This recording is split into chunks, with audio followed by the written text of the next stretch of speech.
ठीक है। तो आज भगवत गीता का 7th चैप्टर पे हम लोग आलोचना कर रहे थे, उसी को ही आगे बढ़ाते हैं। आगे भगवान श्री कृष्ण अर्जुन को बताते हैं कि जो 7th चैप्टर है ये भक्ति योग है। तो इसमें भगवान कृष्ण आगे अर्जुन को बता रहे हैं, भूमेरपो अनलो वायु खम मनो बुद्धिर एव च अहंकार इति अयम में भिन्न प्रकृति अष्टधा। अब भगवान अपनी दो प्रकृति बता रहे हैं। ये जो जगत है, ये जगत कैसा बना है? ये जगत बना है, भगवान कह रहे हैं अष्टधा, 8 धातुओं से जगत बना है। कौन सा? भूमिर अपो अनलो वायु, धरती जल अग्नि वायु आकाश। फिर आगे क्या बताया? ये जो धरती जल अग्नि वायु आकाश है, ये तो स्थूल है, जिसको हम अपने नेत्रों से देख सकते हैं। तो इस जगत की जो सृष्टि हुई है, उसको अगर दो क्लासिफिकेशन में बांटे तो एक हो जाएगा स्थूल और एक हो जाएगा सूक्ष्म। सूक्ष्म वो होता है जो हम देख ही नहीं सकते, और स्थूल वो होता है जो दिखता है। और धरती जल अग्नि वायु आकाश क्या हो गया? स्थूल। सूक्ष्म क्या हो गया? मन बुद्धि अहंकार। तो ये जो पूरा जगत बना है, इस जगत के अंदर साइंस जो है वो इन 5 चीजों को ही प्रोमिनेंट मानती है, धरती जल अग्नि वायु आकाश को। मन बुद्धि अहंकार भी सृष्टि में हेल्प कर सकते हैं, ये उनके दिमाग में नहीं जाता। अब हम इसको समझेंगे कि भगवान ने जो सृष्टि करी है किस प्रकार से करी है। सृष्टि तत्व को हम एक छोटा सा चार्ट शेयर कर रहे हैं, उस चार्ट में आप लोग इसको समझ पाएंगे।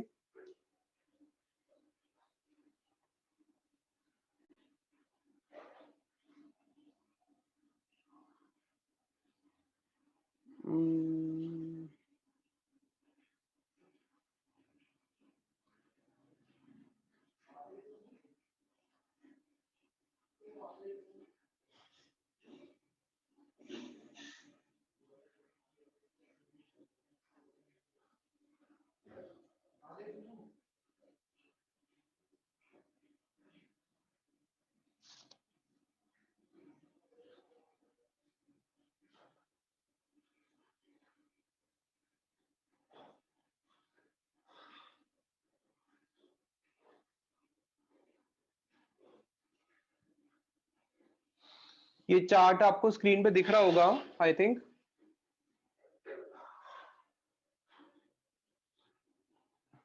ठीक है, अगर आप इस चार्ट को देखेंगे, इसमें सबसे ऊपर अगर आप देखोगे, थोड़ा जूम करते हैं। सबसे पहले जब भगवान की इच्छा होती है सृष्टि करने की, तो भगवान क्या करते हैं? दृष्टिपात करते हैं। किसके प्रति दृष्टिपात करते हैं? माया के प्रति। अब इसको अच्छी तरह समझेंगे। ये जो माया है, ये जो जगत है, ये जड़ जगत है। जड़ यानी कि जहां पे चेतनता नहीं है, यहाँ पे चेतना नहीं है, ये जड़ है।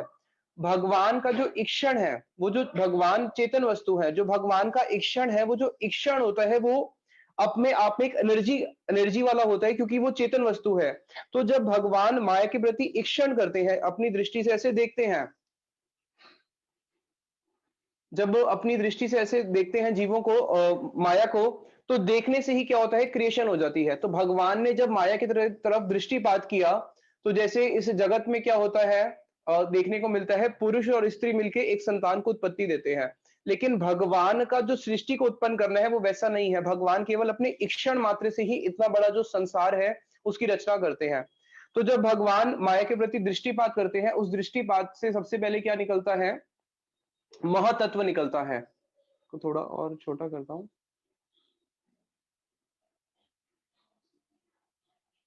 महातत्व। अब ये जो महातत्व है, इसको बोला गया चित्त। जैसे हम सुनते हैं ना कि हमारे उसमें क्या है? मन बुद्धि अहंकार और चित्त। मन बुद्धि अहंकार और चित्त। मन बुद्धि अहंकार और चित्त। तो ये जो चित्त है, ये सबसे पहले जो उत्पत्ति हुई है महातत्व की, महातत्व का ही एक दूसरा नाम चित्त है। ये सबसे पहले निकलता है महातत्व। और जब ये महतत्व निकलता है, फिर महतत्व से निकलता है अहंकार। मैं ये जो चार्ट है ग्रुप में शेयर भी कर दूंगा बाद में क्लास के। महतत्व के बाद निकलता है अहंकार। अहंकार क्या हो गया? मन बुद्धि अहंकार और चित्त। सबसे पहले निकला चित्त, फिर चित्त के बाद निकला अहंकार। अब ये जो अहंकार है, इस अहंकार से 3 गुण निकल जाते हैं, सतोगुण रजोगुण और तमोगुण। तो ये जो 3 गुण निकलते हैं, सतोगुण रजोगुण और तमोगुण। अब देखो सृष्टि कहां से हुई है? साइंस केवल मानता है भौतिक, लेकिन वो सूक्ष्म वस्तु को नहीं मानता कि वो भी सृष्टि कर सकते हैं। तो अगर देखा जाए जो सृष्टि कहां से हुई है, अहंकार से ही। सबसे पहले जो वस्तु चीज निकली वो चित्त निकला, महतत्व, फिर निकला अहंकार। अब अहंकार से ही देखोगे कैसे सृष्टि हो रही है। अहंकार से तीन गुण निकलते हैं, सतोगुण, रजोगुण और तमोगुण। अब इन तीनों गुणों को मिलकर क्या होता है, सृष्टि होती है। और ये तीनों गुण जब एक इक्विलिब्रियम पॉइंट पे आ जाते हैं उसको बोलते हैं महतत्व। यानी कि ये तीनों जो गुण है, सत्वगुण, रजोगुण, तमोगुण, जब ये एक ऐसी स्टेज पे होते हैं जहां पे वर्किंग नहीं है, बिल्कुल डल है, तो वो होता है महतत्व, चित्त। चित्त से अहंकार। अब तीन गुण आ गए, सत्वगुण, रजोगुण और तमोगुण। तो सतोगुण से क्या निकलता है, सतोगुण से फिर दो चीजें निकलती है। मन, जो हमारा मन है, हमारा मन जो है वो सात्विक है, इसलिए कभी भी हमारा मन जो है वो हमेशा शांति चाहता है। बोलते हैं ना, अरे मेरे मन को तो शांति चाहिए, क्यों? क्योंकि सतोगुण से मन की उत्पत्ति हुई है। तो जो मन है वो सतोगुण से निकला है, और दूसरा सतोगुण से निकले हैं जितने भी देवी देवता हैं। देवी देवता भी सतोगुण से निकले हैं। आप यहाँ देख सकते हो, इसमें आ जाएगा ये जो ऑरेंज कलर है, ग्रीन कलर और रेड कलर। जो ऑरेंज कलर है ये है जो अहंकार से सात्विक सात्विक गुण निकला, इससे मन और देवता निकले। फिर उसके बाद जो ग्रीन कलर आप देख रहे हो, ग्रीन कलर है रजोगुण। रजोगुण से क्या निकला, रजोगुण से तीन चीजें निकली हैं। एक तो निकली है बुद्धि, जो हमारी बुद्धि है वो राजसिक है, वो रजोगुण से निकली है। दूसरा क्या निकला है, जो हमारे प्राण है, जो हम पांच मुख्य प्राण और पांच गौण प्राण, हमारे शरीर में 10 प्राण होते हैं, जिसको हमने पहले क्लासेस में डिस्कस किया हुआ है। उस 10 प्राण क्या करते हैं, आत्मा को शरीर के अंदर, वो आत्मा एक हो गया, मान लीजिए जो देही है, जो आत्मा के अंदर रह रहा है, उसको कुछ सुटेबल चीजें चाहिए शरीर के अंदर, शरीर को वर्क करने के लिए। तो जो शरीर जो हमारा पूरा चलता है, ये वायु से चलता है, प्राण वायु। तो ये जो प्राण वायु है वो कहां से निकली है, ये रजोगुण से निकली है। और जो हमारी इंद्रियां हैं, हमारी 10 इंद्रियां, 10 इंद्रियां कौन सी हैं, 5 ज्ञान इंद्रियां हैं और 5 कर्म इंद्रियां। 5 वो ज्ञान इंद्रिय जिससे हम लोग ज्ञान हासिल करते हैं। हमारे चक्षु हो गए, हमारे कर्ण हो गए, हमारी जीवा हो गई, हमारी त्वचा हो गई, हमारी नेत्र हो गए। तो ये जो हमारी 5 है, ये ज्ञान इंद्रियां हैं। और 5 हमारी कर्म इंद्रियां, वाक, पाणी, पाद, पायु और उपस्थ। हाथ, पाक, हाथ बोलते हैं पानी को हाथ बोलते हैं। पाद हो गए चरण, वाक हो गए जो वाणी बोलते हैं, पायु और उपस्थ जो नीचे के द्वार है, मलादि द्वार। तो ये 10 हमारी कर्म इंद्रियां हैं जिससे हम लोग कर्म करते हैं। तो ये राजसिक गुण से ये तीन चीजें प्रकट हुई, बुद्धि, इंद्रियां और प्राण। फिर आता है तामसिक गुण। अब तामसिक गुण से क्या निकलता है, तामसिक गुण से निकलती है धरती, जल, अग्नि, वायु, आकाश। ये जो 5 वस्तुएं हैं, ये जो 5 भौतिक वस्तु है, धरती, जल, अग्नि, वायु, आकाश, ये कहां से निकला है, ये तामसिक गुण से निकला है। और तामसिक गुण से जब ये निकलता है, धरती, जल, अग्नि, वायु, आकाश, रेड कलर जो आप देख रहे हो, तो इन सब के साथ में पंच तन मात्राएं भी है, पंचभूत और पंच मात्राएं। क्या, आकाश का क्या है, शब्द। आकाश में शब्द ट्रैवल करता है। सबसे पहले जो निकला है वो आकाश, शब्द। उसके बाद क्या होता है, वायु, वायु में जुड़ जाता है स्पर्श। फिर अग्नि, अग्नि में हो जाता है रूप। रस, जल में हो जाता है रस। और लास्ट पृथ्वी, उसमें हो जाता है गंध। तो ये जो है शब्द, स्पर्श, रूप, रस और गंध, ये जो 5 वस्तुएं हैं। और हमारी ज्ञान इंद्रियां कितनी है, 5। और ये शब्द, ये 5 जो महतत्व है, ये भी हो गए 5। तो ये 5 जो हमारी ज्ञान इंद्रियां हैं, ये 5 ज्ञान इंद्रियां क्या करती हैं, इस पंच भौतिक वस्तु का आस्वादन करती है। कर्ण शब्द के पीछे भागते हैं, नेत्र रूप के पीछे भागते हैं, जीवा अच्छा अच्छा खाने के पीछे भागती है, त्वचा स्पर्श सुख सुख चाहती है। तो हमारी ये जो पांचों इंद्रियां हैं, इन पांचों वस्तुओं के पीछे धावित होती है। और ये किनसे बने हैं, ये बना है तामसिक से। तामसिक से ही क्या बना, पंचभूत और पंच महा इंद्रियां। तो इस प्रकार से भगवान की सृष्टि हुई है। अब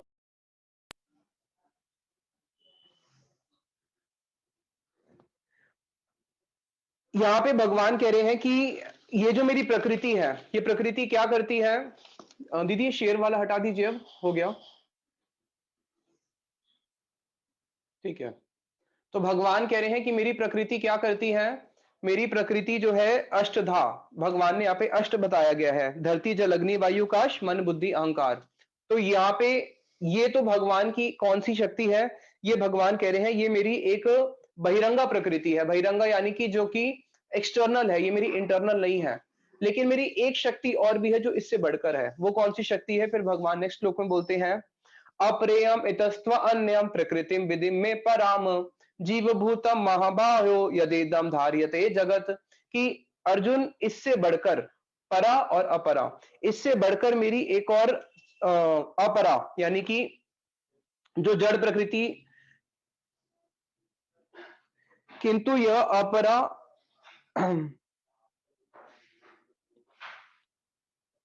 पर अप्रेयम इतस्त्व अन्यम, अप्रेयम यानी कि ये जो जिस अभी प्रकृति की बात करी गई है ये जड़ प्रकृति थी, लेकिन एक इससे परे, इससे अपर, इससे ऊपर जो मेरी प्रकृति है वो कौन सी है? जीव भूतम महाबाहो धार्यते जगत, वो है जीवात्माएं, जो कि क्या करते हैं? इस जगत के अंदर प्रवेश करते हैं।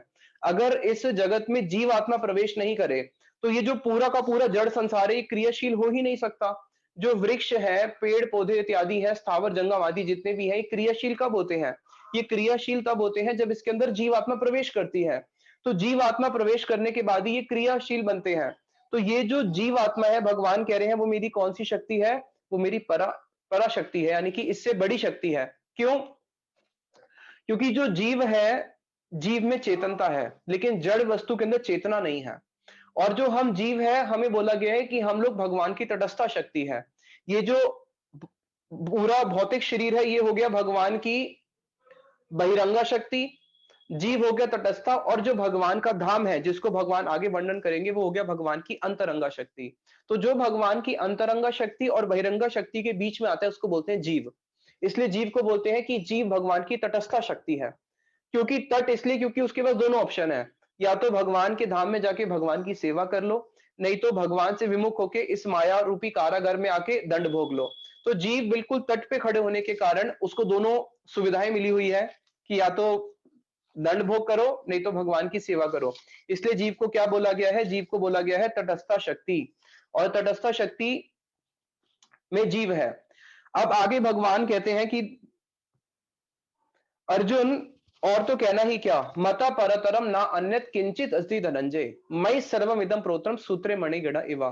कि ये तो मैंने तुम्हें बता दिया मोटे मोटे तौर पे कि ये जीव मेरी तटस्थ शक्ति हो गया, ये जड़ जगत बहिरंगा शक्ति हो गया, लेकिन इस चीज को भी समझ लो, मता परतरम ना अन्यत, मेरे से बढ़कर इस जगत में और कुछ है ही नहीं, कुछ भी नहीं है। मई सर्वमिदं प्रोत्रम सूत्रे मणिगणा इवा, एक तो मेरे से बढ़कर भी कुछ नहीं है, और इस जगत में जितनी भी वस्तु है उन सारे वस्तु का आधार भी मैं हूं। मेरे आधार पे ही इस जगत का जो अस्तित्व है, किस प्रकार से अस्तित्व है? जैसे एक परोई हुई माला होती है, माला की जो मोती है उसका आधार क्या है? उसके अंदर की सूतली। अगर उसके अंदर की सूतली तोड़ दी जाए तो वो सारे के सारे मोती जो है वो बिखर जाएंगे। उसी प्रकार से जो भगवान की सृष्टि है, भगवान की इस सृष्टि के जो मूल आधार है वो कौन है? वो है भगवान श्री कृष्ण, जिसको ब्रह्मा जी बोलते हैं ईश्वर परम कृष्णा सच्चिदानंद विग्रह अनादिर आदिर गोविंद सर्व कारण कारणम। कि मैं सारे कारण का कारण हूं, कारण का भी कारण। फिर आगे भगवान श्री कृष्ण यहाँ पे जब भक्ति योग प्रारंभ कर रहे हैं तो भगवान श्री कृष्ण क्या कर रहे हैं? बता रहे हैं अर्जुन को अपना ऐश्वर्य बता रहे हैं कि किस प्रकार से ऐश्वर्य है। आगे भगवान श्री कृष्ण कहते हैं, इस श्लोक की टीका में पहले, इस श्लोक की टीका में श्रील स्वामी महाराज जी बोलते हैं, तम एव विद्वान अति मृत्युम एति न अन्य पंथा विद्यते अन्य अयनाए।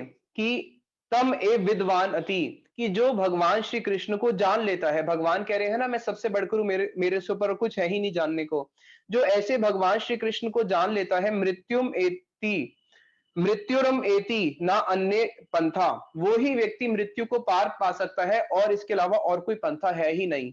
तो शीला स्वामी महाराज जी एक बात बोलते हैं, जब शीला स्वामी महाराज जी विदेश में थे और वो 7 चैप्टर के इसके ऊपर कथा कर रहे थे, तो उनसे उन्होंने अपना एक्सपीरियंस शेयर किया कि मेरे से बहुत सारे विदेशी लोग जब पूछते हैं कि तुम कहां से आए हो, मैं बोलता हूं मैं भारत से आया हूं। लेकिन जैसे ही मैं उनको बोलता हूं मैं भारत से आया हूं, उनके मन में क्या विचार आता है? Oh India, India is a poor country, वहां पे तो बहुत पॉवर्टी है, वहां के तो लोग अमीर होते नहीं है। तो स्वामी महाराज जी ने उनको एक प्रश्न पूछा कि मैं इंडिया से आया हूं और तुम कहते हो इंडिया एक पुअर कंट्री है, तुम्हारा कंट्री कैसा है? तुम्हारा कंट्री रिच कंट्री है। तो प्रश्न ये है कि तुम रिच हो, हम पुअर हैं, तो क्या तुम रिच हो तो तुम्हारी प्रॉब्लम्स खत्म हो गई क्या? तुम्हारी कंट्री में कोई प्रॉब्लम नहीं होती? यहाँ पे लोग बीमार नहीं होते क्या? यहाँ पे लोग मरते नहीं है क्या? यहाँ पे लोग कभी रोते नहीं है क्या? यहाँ पे लोग कभी दुखी नहीं होते क्या? यहाँ पे हमेशा लोग हमेशा आनंद में ही रहते हैं। तो उनके पास कोई आंसर नहीं था।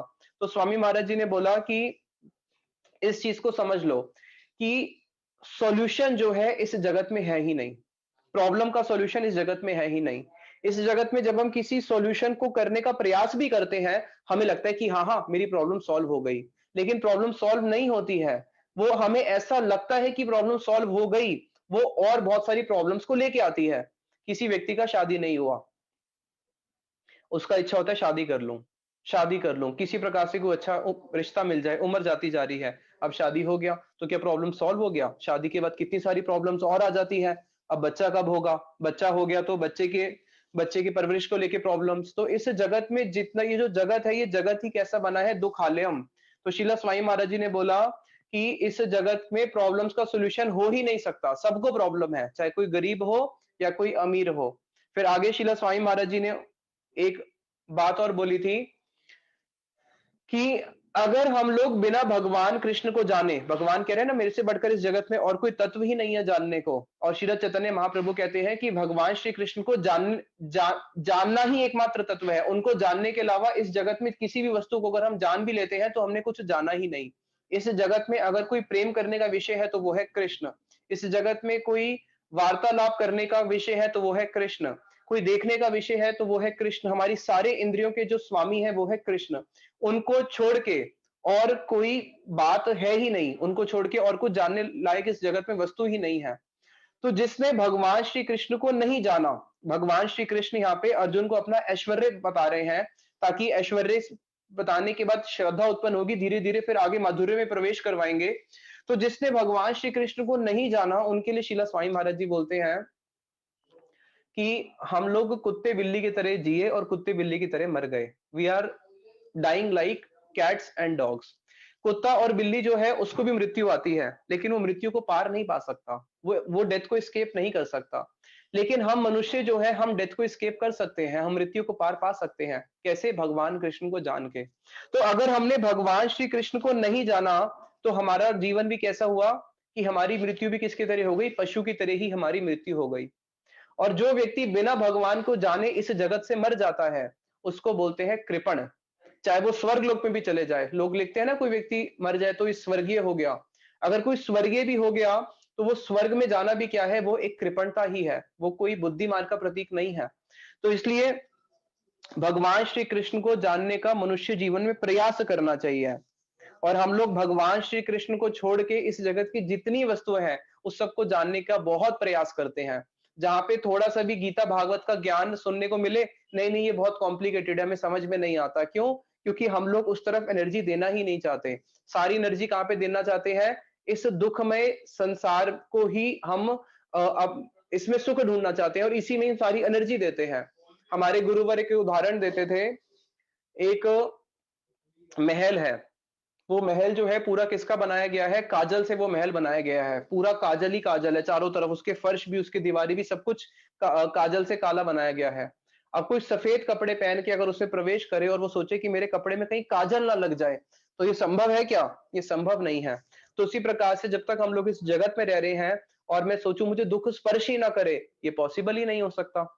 फिर आगे भगवान श्री कृष्ण अर्जुन को बताते हैं, रसो अहम अपसु कौनते प्रभास्मि शशि सूर्यो प्र- प्रणवा सर्वदेशु शब्दम के पुरुषम निरिशु। अरे और तो कहना ही क्या, जो तुम रस, जो तुम जल पान करते हो, बिना जल के कोई जीवित नहीं रह सकता, जल ही जीवन है। तो ये जो जल ही जीवन है, वो जीवन कौन है? जल का जो स्वाद है, कृष्ण कह रहे हैं वो मैं हूं। कौन तय? हे कुंती पुत्र, प्रभास्मि शशि सूर्यो, शशि और सूर्य, सूर्य और चंद्रमा की जो ज्योति है वो भी कौन है? वो भी मैं हूं। प्रणवा सर्ववेदेषु, सारे वेदों में जो ओमकार है, जो ओम की ध्वनि है, वो भी मैं हूं। जितने भी मंत्र बनाए जाते हैं, मंत्रों का जो आदि बीज होता है उसको ओम बोला गया है। ओम के बाद ही मंत्र गाया जाता है। विदाउट ओम अगर मंत्र गाया जाए तो मंत्र फलित भी नहीं होता। तो कह रहे हैं कि सारे वेदों का जो प्रणव, जो ओम है, महावाक्य, वो भी मैं हूं। अरे शब्दम खे पुरुषम नृषु, आकाश में जो शब्द है वो भी मैं हूं, और पुरुषों का जो पुरुष तो है वो भी मैं हूं। पहले तो भगवान ने बोला कि देखो ये सृष्टि कैसी है, ये मेरी अंतरंगा, ये बहिरंगा, ये जड़ शक्ति। उसके बाद तटस्थ शक्ति। उसके बाद भगवान ने अर्जुन को बोला कि मेरे अलावा और कुछ जानने योग्य ही नहीं है, और जो तुम अभी सब कुछ देख भी रहे हो उसका भी विशेषण करके बता रहे हैं कि जल का स्वाद मैं हूँ, शशि सूर्य मैं हूँ, सब कुछ ही मैं हूँ। फिर आगे क्या कह रहे हैं, पुण्यो गंधा पृथ्वी वाचम तेजस अस्मि विभा वसौ। अरे पृथ्वी का पवित्र गंध मैं हूँ, अग्नि का तेज मैं हूँ, सारे भूतों की जो आयु है, आयु भी मैं हूँ, तपस्वियों का तप मैं हूँ। आगे बीजाम माम सर्वभूता नाम। अरे और तो कहना ही क्या, तुम मुझे मान लो कि मैं हर भूत का, जितनी भी जीवात्माएं हैं सबका नित्य कारण ही मैं हूं, बीज स्वरूप ही मैं हूं। जब बीज स्वरूप ही भगवान कृष्ण है तो और कहना ही क्या। और बुद्धिर बुद्धिम ताम अस्मि, बुद्धियों की जो बुद्धि है वो मैं हूं। तेजस तेजस अस्मिन अहम, कि तेजों का तेज भी मैं हूं, बुद्धि का बुद्धि भी मैं हूं, तेज का तेज भी मैं हूं। तो सब कुछ कौन है, भगवान श्री कृष्ण है। बलम बलवताम च अहम काम राग विवर्जितम, बलों के अंदर जो बल है वो बल मैं हूं। कौन सा बल, काम राग विवर्जितम, एक ऐसा काम जिस काम से पुत्र की उत्पत्ति होती है या फिर स्त्री की उत्पत्ति होती है, संतान की उत्पत्ति होती है, वो जो काम है, कैसा काम, धर्म अविरोध उपदेशु, जो धर्म के विरुद्ध नहीं है, धर्म को फॉलो करता है, पति पत्नी संतान उत्पत्ति के लिए जो संग करते हैं, अरे वो काम भी मैं हूं। तो भगवान श्री कृष्ण ने बोल दिया कि सब कुछ ही मैं हूं। तो अब प्रश्न है कि अरे भगवान, जब जल का स्वाद आप हो, शशि सूर्य आप हो, बुद्धि की बुद्धि आप हो, तेजस्वियों का तेज आप हो, तो आपको जानना कौन सी बड़ी बात है, आपको तो कोई भी जान लेगा। जल तो पान पीते ही है, तो जल पिएंगे तो जल का स्वाद आप हो, उससे आपको जान लेंगे। भक्त जब जल पीता है तो जल पीते उसको किसका स्मरण होता है, कृष्ण का। जब वो सूर्य और चंद्रमा को देखता है तब भी उसको किसका स्मरण होता है, कृष्ण का। इस जगत का कोई भी ऐश्वर्य देखता है, किसका स्मरण होता है, कृष्ण का। लेकिन जो कृष्ण के विमुख है उनको ऐसा होता नहीं, जो कृष्ण के विमुख है उनको ऐसा नहीं होता। क्यों, आगे भगवान कह रहे हैं कि सब कुछ मैं होने पर भी, यहां तक कि सतोगुण की तो बात ही क्या है, जो रजोगुण और तमोगुण है, उन उनके भी जो मूल है, यहां तक कि जो रजोगुण तमोगुण जिस प्रकृति से निकले हैं, उस प्रकृति के भी मूल कौन है, श्री कृष्ण है। तो भगवान श्री कृष्ण कह रहे हैं कि ये सब होने पर भी इस जगत के लोग मुझे नहीं जान पाते, वो मुझे नहीं देख पाते, समझाने से भी उनकी बुद्धि में कुछ पड़ता नहीं है। क्यों नहीं पड़ता, फिर आगे भगवान बताते हैं, त्रिबेर गुणमेर भावेर ए बी सर्वम इदम जगत ना अमि ना सर्वम इदम जगत मोहितम ना अभिजानती मामे व्या परम अव्ययम। त्रिभिर गुण में भाविर, इस जगत के जो लोग हैं वो तीन गुण से क्या है, भावित हैं। तीन गुण कौन से हैं, सतोगुण रजोगुण और तमोगुण। और भगवान कैसे हैं, इन तीनों गुणों से ऊपर है, भगवान जो है शुद्ध सत्व है। तो हम सारी जीवात्माएं इस तीन गुणों के अंदर बंद होने के कारण सर्वम इदम जगत, ये पूरा का पूरा जगत, यहां तक कि ब्रह्मा जी भी इन तीन गुणों के अंदर वो भी ग्रस्त हैं। तो हम सब लोग इन तीन बेड़ियों से जो बंधे हुए हैं, सतोगुण रजोगुण तमोगुण की, इसलिए हम क्या होते हैं, मोहितम, हम मोहित हो चुके हैं। ना अभी जानती, हम भगवान को नहीं जान पाते। मामेभ्या परम अव्ययम, भगवान कह रहे हैं मैं सबसे बड़ा परम अव्ययम हूं, लेकिन तब भी ये लोग मुझे नहीं जान पाते। क्यों नहीं जान पाते, मुझ अविनाशी को इसलिए नहीं जान पाते कि ये लोग तीन गुणों से बंधे हुए हैं। तो यहाँ पे प्रश्न उठता है कि ठीक है प्रभु, आपने सारा कुछ पूरी रामायण बता दी, कि आपने बता दिया पृथ्वी के तेज आपो, आपने अपनी सृष्टि का वर्णन कर दिया, सब कुछ वर्णन कर दिया, और इतना होने के बाद भी हम आपको इसलिए नहीं जान पाते क्योंकि हम क्या है, हम लोग तीन गुणों से बंद है। लेकिन हम तीन गुणों से बंधे हैं तो बांधा किसने, आपके तो गुणों ने बांधा है। तो कुछ तो उपाय बताओ बताओ जिससे हम आपको जान सके। अब भगवान श्री कृष्ण एक बहुत मुख्य श्लोक बोल रहे हैं, जो आज का श्लोक है, जो आप सबको याद करना है कि भगवान को अगर तुम जानना चाहते हो तो कैसे जान सकते हो। फिर भगवान इसमें आगे कहते हैं, 14 नंबर श्लोक है ये 7 चैप्टर का, देवी ही एषा गुणमयी मम माया दुरत्यया मामेव ये प्रपदन्ते मायाम एताम तरन्ति ते।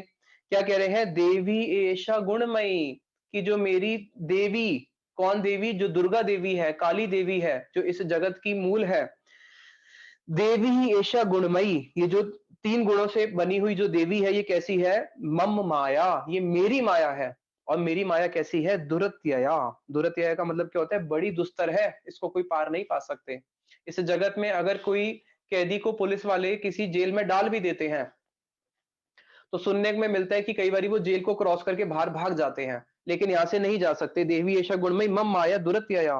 तो अरे प्रभु, आपकी माया इतनी दुस्तर है और आप उसके कौन हो, आप उसके स्वामी हो, तो आपकी माया को पार नहीं पा सकते, क्योंकि आप ही उसके स्वामी हो, तो हम कैसे आपकी माया को पार कर सकते हैं, कोई उपाय तो बताओ। फिर इसी के नेक्स्ट श्लोक में भगवान बोलते हैं, माँ में भी प्रपदन्ते। लेकिन अर्जुन जो मेरी शरण में आ जाता है उसका क्या होता है, मायाम एतम तरंती ते, वो माया को पार पा जाता है। तो माया को पार पाने का बड़ा सिंपल तरीका है, क्या करना पड़ेगा, बहुत सिंपल प्रोसेस। माँ, क्या करो, माँ में भी प्रपदन्ते, मेरी शरण में आ जाओ। भगवान श्री कृष्ण ने एक बारी नारद जी, विष्णु जी नारद जी से मिले। जब विष्णु जी नारद जी से मिले तो विष्णु जी ने प्रश्न पूछा कि प्रभु एक बात बताओ, इस जगत के लोग इतने दुख में हैं, तो आप उनके दुखों का निवारण क्यों नहीं करते, उनके दुखों का निवारण कर दो। तो विष्णु जी बोले कि मैं तो करना चाहता हूं लेकिन ये ही नहीं करना चाहते, अब डॉक्टर तो दवाई देना चाहते हैं, अब पेशेंट ही नहीं खाना चाहे तो क्या करे। तो नारद जी बोले कि अगर ऐसी बात है तो आप मुझे कुछ समय के लिए पावर्स दो और मैं इस जगत के जो जीव है उन सबके दुखों का निवारण करता हूं। कैसे निवारण करेंगे, इस जगत में सबको क्या चाहिए, सबको चाहिए शांति, कि हाँ हमें शांति मिल जाए। और शांति किसमें है, भगवान के नाम में ही शांति है, भगवान के नाम में ही मंगल है। तो नारद जी ने क्या किया, कमंडल लिया और अपना कमंडल लेके, जैसे होता है ना कि कोई अपना पूरा तिजोरी खोल देता है, तिजोरी खोल के अपना जितना धन है लुटा देता है।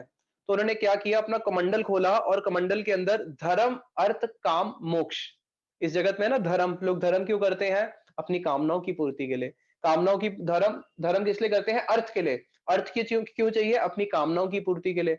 तो इस जगत में लोग इस तीन वर्ग में फंसे रहते हैं, धर्म करते हैं, हमें अर्थ मिलेगा, अर्थ से अपनी कामनाएं पूर्ति करेंगे, भगवान के मंदिर जाएंगे, 56 भोग लगाएंगे, उनको बूंदी चढ़ाएंगे, ये करेंगे, यज्ञ करेंगे, उससे हमें धन मिलेगा, उससे हमारी कामनाएं पूर्ति होगी।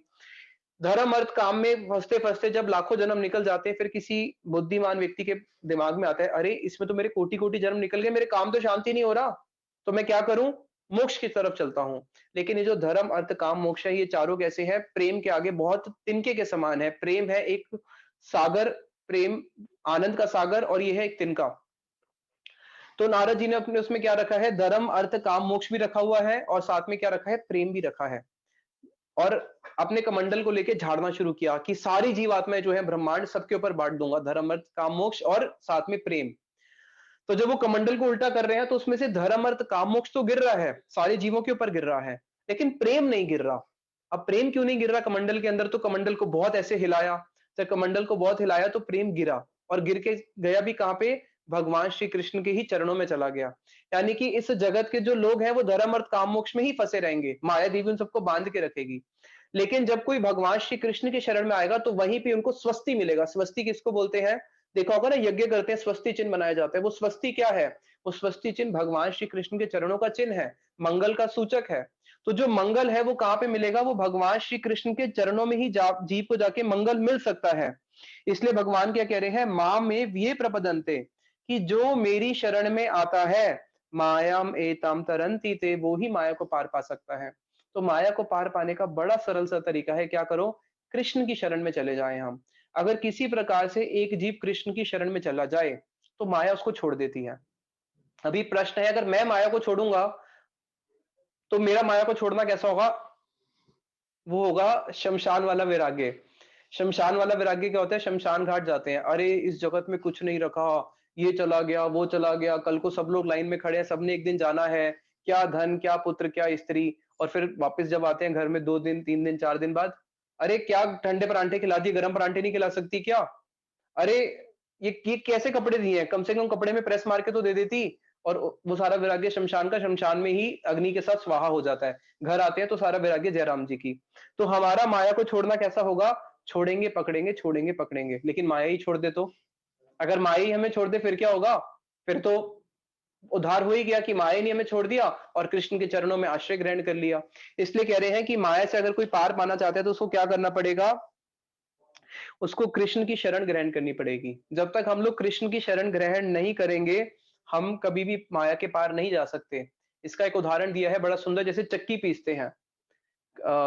जब चक्की पीसी जाती है तो चक्की में जितना भी आटा होता है सारा पिस जाता है, लेकिन जो आटा बिल्कुल चक्की का जो केंद्र है उस केंद्र में जाके अटक गया वो नहीं पिस पाता। उसी प्रकार कृष्ण जगत के केंद्र है और माया देवी क्या कर रही है, सब जीवों को पीस रही है।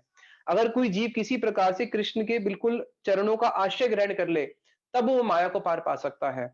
तो यहाँ पे भगवान श्री कृष्ण ने बताया है कि मुझे पार पाना बहुत सरल है, क्या करो, मेरी शरण ले लो। और फिर अब यहाँ पे अर्जुन कहते हैं, अरे भगवान आपने तो बड़ा सिंपल सा सॉल्यूशन बता दिया, और आप कह रहे थे कि बहुत कठिन है माया को पार पाना। माया को पार पाना तो फिर बहुत सरल है, कोई भी आपकी शरण में आएगा और माया को पार पा जाएगा।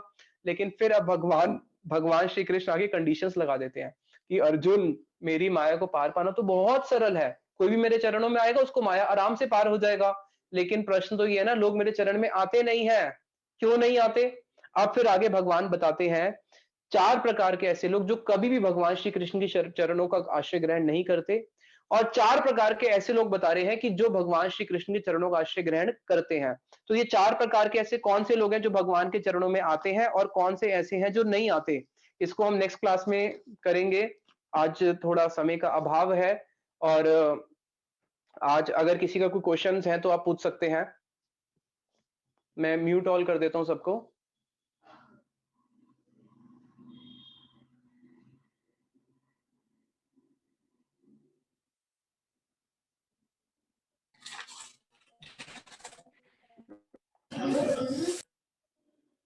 आप सब लोग अपने आप को अभी अनम्यूट कर सकते हैं, और अनम्यूट करके कोई क्वेश्चन पूछना चाहे तो क्वेश्चन पूछ।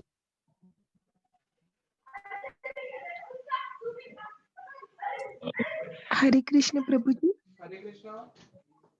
प्रभु जी, मेरा एक सवाल है। हमें अपने कर्म जो हमें दिया गया है वो कर्म भी इसके साथ साथ करने से फिर कर्म की तरफ से खिंचाव कम हो जाता है कभी कभी, तो क्या वो सही है? मैं समझा नहीं। नहीं, जैसे कि अगर हम एक स्टूडेंट है तो हमारा पढ़ाई हमारा कर्म होता है, लेकिन जब हम भक्ति में आते हैं तो फिर पढ़ाई करने का और मन नहीं करता, तो क्या वो सही है? ठीक है, इसका आंसर मैं आपको कौन सा वाला दूं, जो भागवत में लिखा है वो दूं, या जो आजकल कोई भी मोटिवेशनल स्पीकर बोल देते हैं वो दूं? सच सच बोलूं या फिर कुछ भी बोल दूं ऐसा ही आपको प्लीज करने के लिए? नहीं, जो सच है वही बताइए प्रभु जी। सच में तो भगवान श्री कृष्ण ने उद्धव जी को बोला है, 11वें स्कंद में आता है भागवत के, तावत कर्माणि कुर्वित ना निर्विद्येत यावत मत कथा श्रवणादौ व श्रद्धा यावन न जायते। कि तुम्हें तब तक कर्म करने पड़ेंगे, कब तक? तावत कर्माणि कुर्वित ना निर्विद्येत यावत, जब तक तुम्हारा निर्वेद नहीं हो जाता। निर्वेद किसको कहते हैं? निर्वेद बोलते हैं कि जब संसार के प्रति पूर्ण वैराग्य हो जाए। संसार के प्रति जब पूर्ण वैराग्य हो जाता है, तब एक ऐसी स्थिति आ जाती है कि जीव कर्म कर ही नहीं पाता। लेकिन जब तक वैसी सिचुएशन नहीं आई है तब तक तुम्हें कर्म करना पड़ेगा। फिर आगे क्या बोले भगवान ने, कि चलो अगर कोई बोले अरे हाँ मेरे को तो संसार से वैराग्य हो गया, मैं कर्म छोड़ देता हूँ, फिर भगवान ने आगे कंडीशन लगाई, क्या? मत कथा श्रवण आदो व श्रद्धा यावन न जायते, कि जब तक उसकी मेरी हरि कथा में पूर्णता श्रद्धा नहीं उत्पन्न हो जाती। क्योंकि जब तक हमारी भगवान श्री कृष्ण की हरि कथा में पूर्णता श्रद्धा उत्पन्न नहीं हुई है, तब तक हमें कर्म करना पड़ेगा। तुमने वीडियो ऑफ कर भगवान भगवान श्री कृष्ण की जो क्या कहते हैं, भगवान श्री कृष्ण की जो कथा में किसी जीव की पूर्ण श्रद्धा उत्पन्न हो जाए, और तभी उसके साथ में उसके हृदय में जो वैराग्य होगा, वो वैराग्य कैसा होगा? वो वैराग्य होगा वास्तविक वैराग्य। क्या? वो 2 प्रकार का वैराग्य होता है। एक होता है कि मैं वैराग्य करूंगा तो वैराग्य से मुझे भक्ति मिल जाएगी, और एक होता है भक्ति से वैराग्य। तो हमें वैराग्य से भक्ति कभी नहीं मिलती, भक्ति से अपने आप वैराग्य होता है, जिसमें भगवान श्री कृष्ण के चरणों में एक जीव का ऐसा राग उत्पन्न हो जाता है कि वो कर्म कर ही नहीं सकता फिर। लेकिन जब तक वैसी सिचुएशन नहीं आती, तो भगवान ने क्लियरली बोला है कि हमें अपने कर्म करने चाहिए। तो जो स्टूडेंट है या जो गृहस्थ भक्त लोग हैं, जो जॉब करते हैं, जो भी प्रोफेशन करते हैं, उनको अपना कर्म करना पड़ेगा, वो अपने कर्मों को नहीं त्याग सकते। और चैतन्य महाप्रभु ने भी ये लीला में दिखाया है कि जब तक वो संसार में थे उन्होंने संसार के सारे कर्म करे हैं।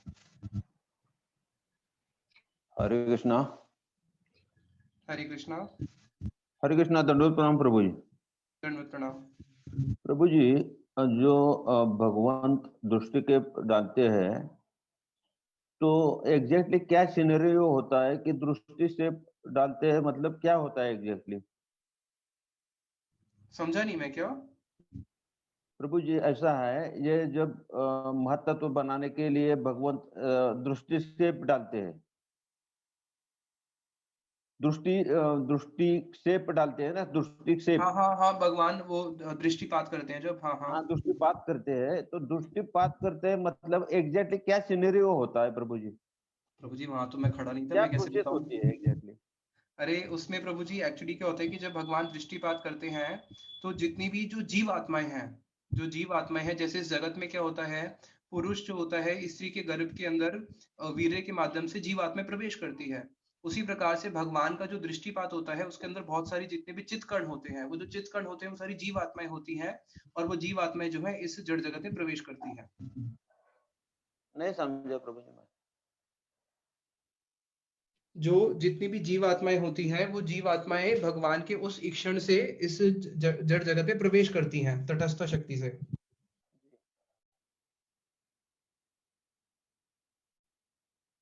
अच्छा मतलब ये उनके अंदर में जीवात्मा होते हैं वो जागृत हो जाते हैं, ऐसे बताए क्या प्रभु?